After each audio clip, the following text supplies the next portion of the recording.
I'm back down here working on the bullpen again today, and in this video my goal is to get all the welding done on the bunk line feeder, get the rest of this fence line finished, cap some of these posts, start welding the pipe in on this fence, and maybe even get a gate latch made for this Powder River gate that we hung up a while ago. If I have time and I can make it to town, I'd like to get some lumber to plug up this hole here below the bunk feeder, and then I need to start thinking about tapping into my water line here. I think I've decided that I want the water trough to go into what will be the corner of the pen.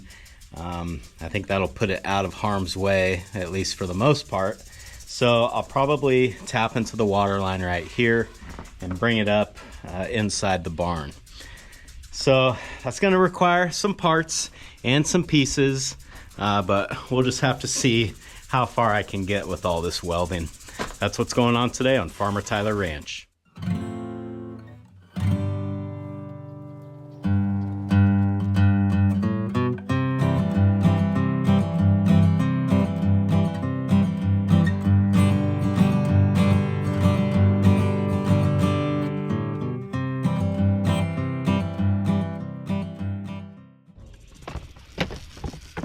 That's what I'm looking for. Welding rod.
Well, I've reached a pretty big milestone here. I think that I'm pretty much done with all the welding that needs to take place on this perimeter fence of the actual pen. Obviously, I still need to make a gate and I still need to do some other things outside, but for the pen itself, we're pretty much done here. The next thing that really needs to happen in here that I think I kind of touched on before is I need to get some boards to put on the bottom of the feeder there.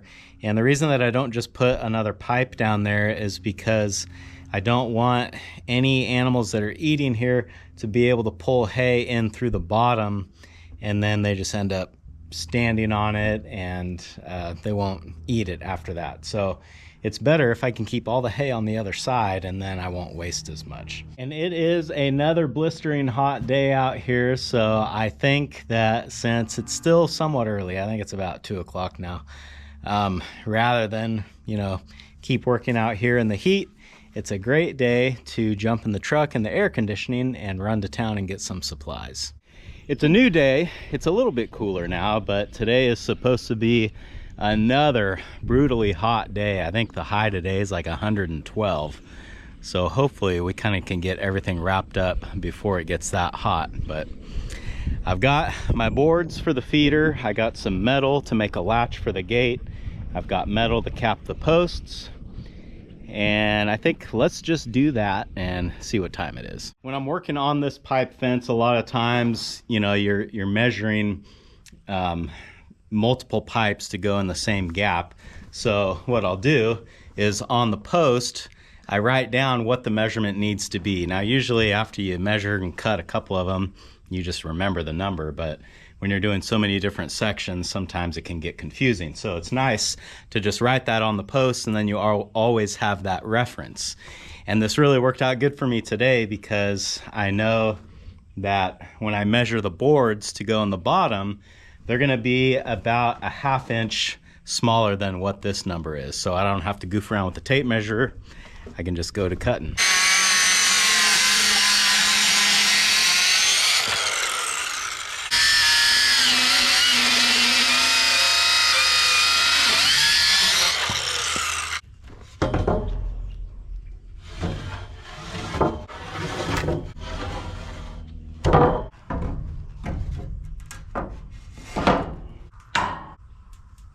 Well, wouldn't you know, this first board that I held up here to the top was a little bit warped, had a little bit of a bow in it. So I got my one side clamped, and then I put a little scissor jack here under the other side to sort of straighten it up. You see, if the top board is off, then it makes every other board off. So it's really important for the top board to be good. So that's why I took the extra time and trouble to do that.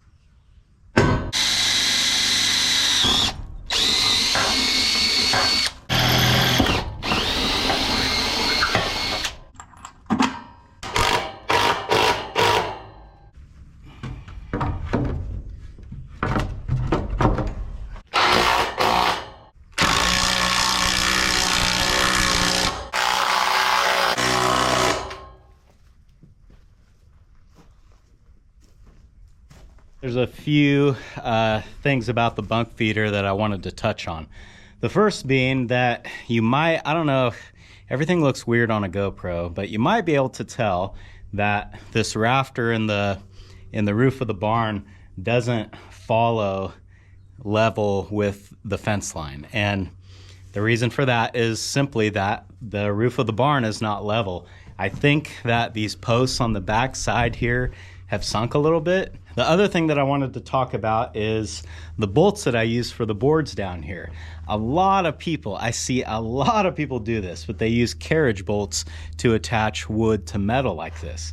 Now, carriage bolts work great when they're new, but the problem is, you know, years down the road when these boards rot out, usually the carriage bolts get seized up and you have to come in and hold them with vice grips, or in a lot of cases you just have to end up cutting them with a torch or a grinder. And that's, you know, I've had to do that before helping out a friend, and it's not fun. So that's why I use the regular hex bolts, because I know down the road when I need to replace these boards, the hex bolts are going to be a lot easier for me to take off, and I'll be able to reuse them. And the last thing is something that I meant to cover in the last video, but I just forgot. But I knew people were going to ask this, and that is, why do you make these the slats on the manger slanted like that? Wouldn't it be easier if they were just straight up and down for the cows to get their heads in and eat? And the answer is yes, it would be easier for them to get their heads in to eat, but that's kind of the point. You want it not necessarily hard for them to get their heads in, but you want it hard for them to get their heads out. You see, when the slats are angled like this, the cattle are far less likely to reach in, grab hay, and then pull it back onto this side, where they would then drop it on the ground, step on it, poop on it, all of that, and end up wasting a lot of hay.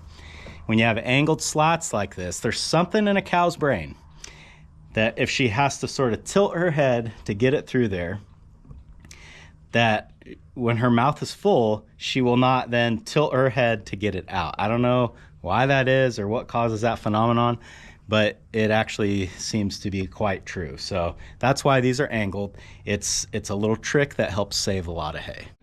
Oh, I never thought I'd say it, but I think I'm pretty much done working back here inside the barn. And, you know, I keep thinking that working in there is better because you're in the shade, but in reality, it's a lot hotter in there because of the radiant heat coming off the metal.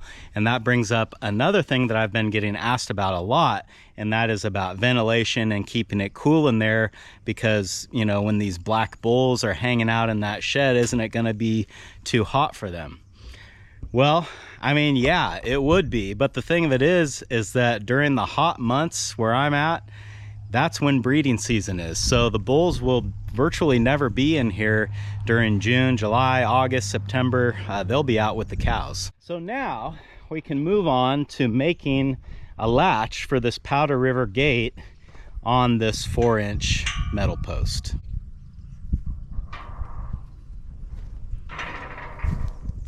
Over the years, I've experimented with several different styles of gate latches, and I've had varying degrees of success with each one. And I think on this, I'm going to try something different entirely, because the way that I usually make the gate latches, I would use like a heavy piece of flat bar right here for the gate to latch into.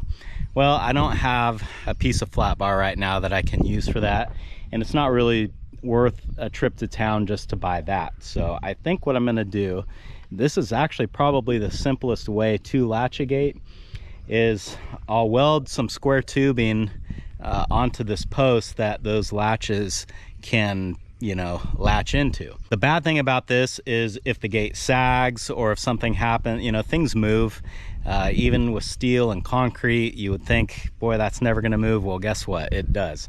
So if that does move a little bit, then these may not line up anymore, and I might have a problem on my hands at that point. But I think that the movement on this structure will be minimal, because we're using heavy steel here. I've got a heavy cross brace, and then this post is gonna have pipe welded to it, being held with these posts, and that post has all of these pipes on this fence welded to it. So in order for these upright posts to move, a lot of other things have to move as well. I'm not saying it'll never happen, but I think it'll be minimal at most.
As I've been kind of test fitting this gate, testing the latch, I've noticed that the latch on the gate really is in need of some repair.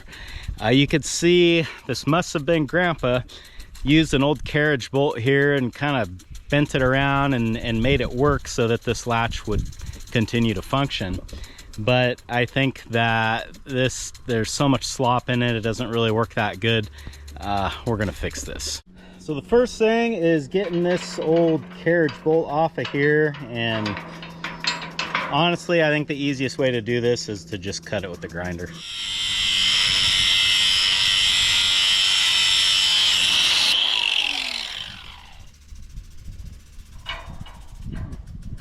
A little warm yet. There we go. So my plan to fix this is to take this piece of, it looks like 1 by 3/8 flat bar, and we're just going to kind of sort of make like a linkage for this.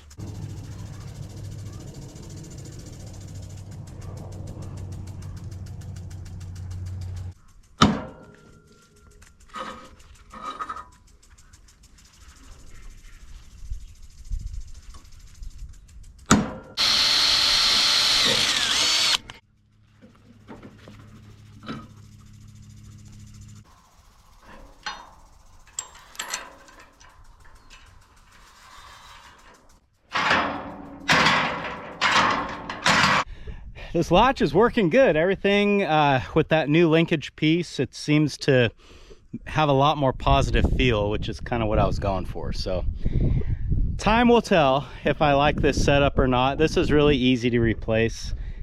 Just have to come down here with the plasma cutter or the torch and cut this square tubing off, but that's not that hard to do. I think this is going to be fine.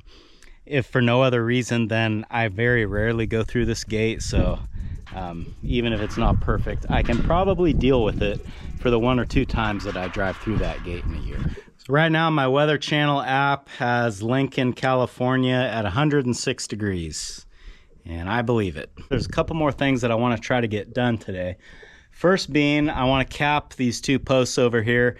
I always save capping posts to the end because I like to use them as kind of like little garbage cans. The posts, that is. I can drop spent rods down in there or little pieces off of the saw that are too small to do anything else with. But because we're done welding in that area, at least, I can go ahead and cap those off. The other thing that I need to do is I need to weld a little piece of angle iron on this last iron post here. And the reason for that is that eventually, before we get bulls in here, I'm going to put boards along the inside of this structure so that it's not just tin holding them in. And if I have a nice flange here on the end of this post, then I'll have somewhere that I can bolt the boards into, because I don't want to try to attach them to the post itself. So I'll just have a little flat piece of angle iron here that I can attach them to.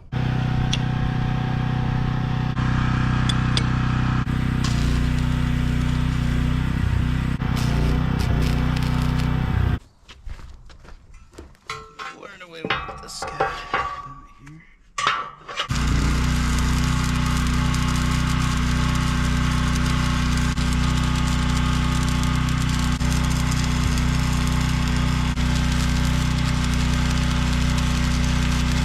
Things are really starting to come together with the construction of the pen. In fact, I'm pretty much done here under the barn. These are capped. That's welded on. This latch is done. So, I mean, we're kind of reaching the point where we're on the home stretch here. I still need to build a gate to hang here and a hinge and a latch and all that stuff. And I need to weld the horizontal pipe here in between that gate and the feeder. And I need to get the boards up inside the building here, which I just don't see that taking very long, as opposed to how long it took to weld the pipe fence. Once I have this lumber, I imagine I'll be able to get that done easily within a day. But it's hot. I'm hot, Callie's hot. The app says it's 107 now, and it's actually supposed to continue to get a little bit hotter. So I think this is a good place to call it a day. Thanks for hanging out with me today, guys, and I hope I'll see you again on Farmer Tyler Ranch.